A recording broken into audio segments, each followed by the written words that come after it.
I was on the radio in Atlanta as a teenager, and then I got a radio job in Los Angeles. And you can't come to Los Angeles and not at least somewhat get bit by the acting bug. I mean, it's impossible. So while I was on the radio, I was taking acting classes. I was like, this is cool, but kind of thinking like, yeah, right, you're going to be an actor. Like, sure.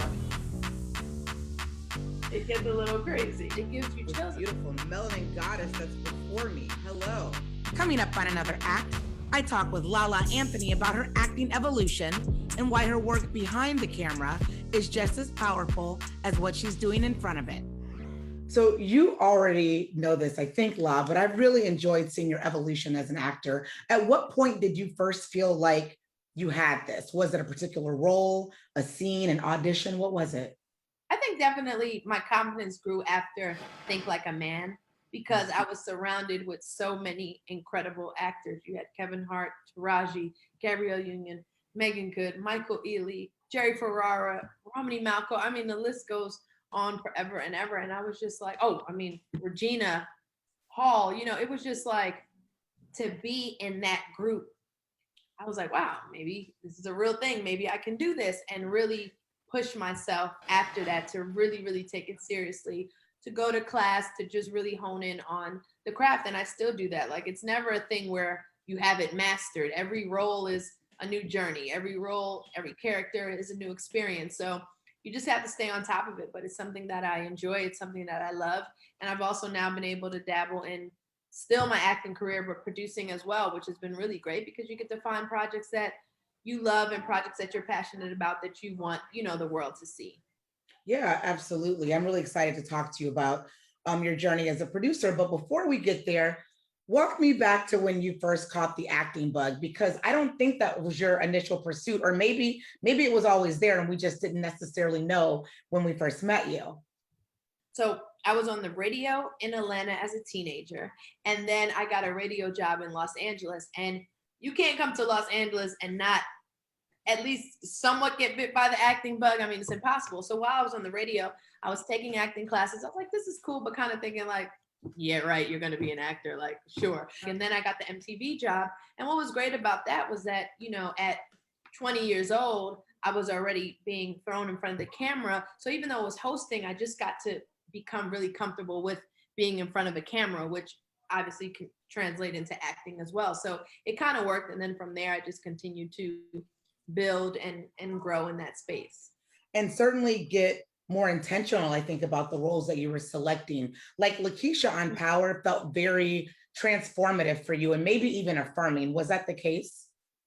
Yeah, definitely. I mean, Lakeisha Grant is one of my most proud characters and moments. Power is just such an incredible series, and it's still going on with all the spinoffs and stuff. But it really gave me a chance to dive into one character and one thing for so long. So it was 6 seasons of Lakeisha Grant on such an amazing and powerful show.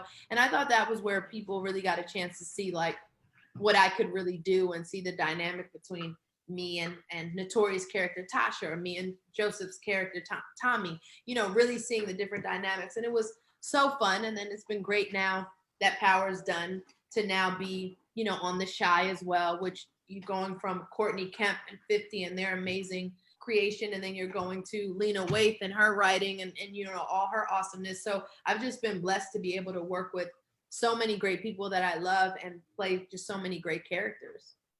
How did you get from Lakeisha to Dom? Like, what was it about Dom that made you gravitate towards that character, and even The Chi in particular as a series?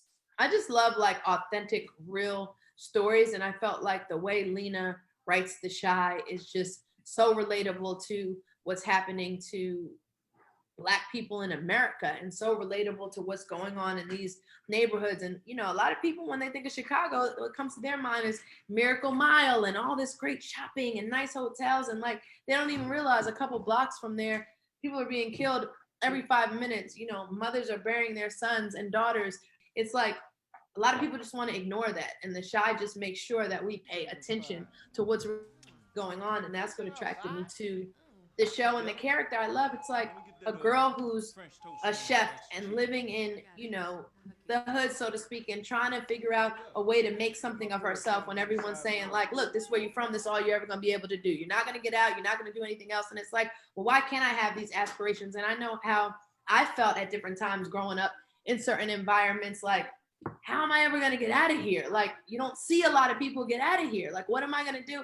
And that's why I was so intrigued by the Dom character. It's inspirational to see her growth in her business and what she's trying to do.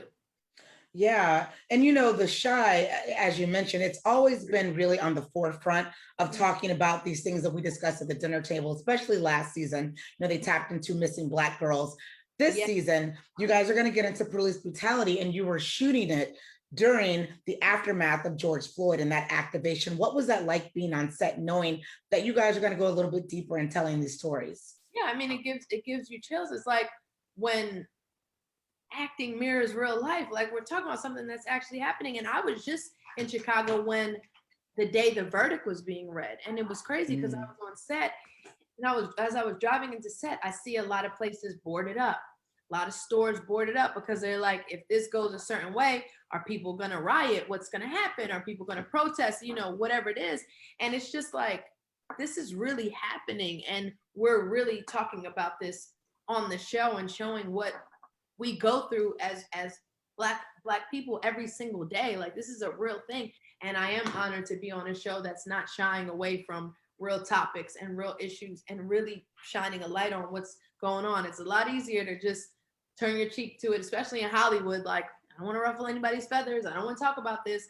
Lena goes right to it. And I'm just glad to be, part of something so spectacular that deals with reality. It's so powerful. And Dom, it's not that she brings a lightness to the show, but she does bring something a little bit different that I love. And I wanted to hear how you went about creating Dom, because I think the thing that I love most about her is that she's not what we might normally see from female characters on television, especially when it comes to dealing with men. Tell me a little bit about that, because that's kind of what we're going to see play out over the course of the season with your character. So I want her to be a boss. Like, I'm in charge. If I'm coming into this kitchen, this is how we doing things. I also didn't want it to be so much about like a look, like makeup and hair. I just want her to be like a girl who's at home, gets up, washes her face, throws some lip gloss on. Look, I'm going to work. I'm going to this kitchen. I'm going to do what I need to do. I'm in charge of all these guys. It's going to happen my way. Just really a bossed up female, which is, something that I'm inspired by. I feel like that's who I am. My friends are that way. So I wanted to bring that into Dom as well and make it less about like, what has she got on today? How's her hair? How's her this? Like, no, I'm just coming to do a job and show people what I can do and how I can, run this kitchen. And I think it's been a really great experience. And like you said, this season, it just gets a little crazy. I was like, girl, Dom, it's messy, but it's good TV. It's messy, but it's good TV. Let's do it. Let's go. Exactly. But La, what you're doing behind the camera feels as powerful as what you're doing in front of the camera. One of the things that you're doing is you're bringing the story of Cyntoia Brown Long to life for a limited series on Starz. Talk to me about why that was so important for you, because I remember you being very vocal about her case. Yeah, I was. And from the beginning, I was just like, I paid attention. I'm the kind of person, like, when I lock in on something, there's like no stopping me. I'm like all the way in. So I locked in on that and wanted to know so much more about her and the case. And when she was released, just connected with her. And it was just so important to me. And I was like, with all the documentaries and stuff that's come out about Cyntoia, there's never been anything outside of her book that was from her voice and her perspective. No one knows how she felt in these moments other than her. So why not capture that in the scripted space? So I reached out. I said, I would love and be honored if you would trust me with this. And she did. And then I took it to 50 to be my partner on it. We do a lot of projects together.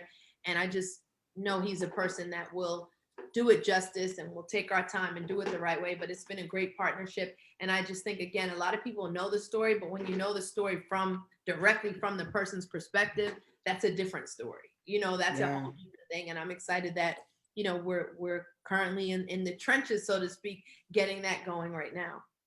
Yeah, that's so good to hear, La, because smart money is to hedge your bets on Lala Anthony. And let me tell you why. You are the content queen, whether it is giving us really good characters on TV shows that we obviously are all salivating over, or whether it's social media content.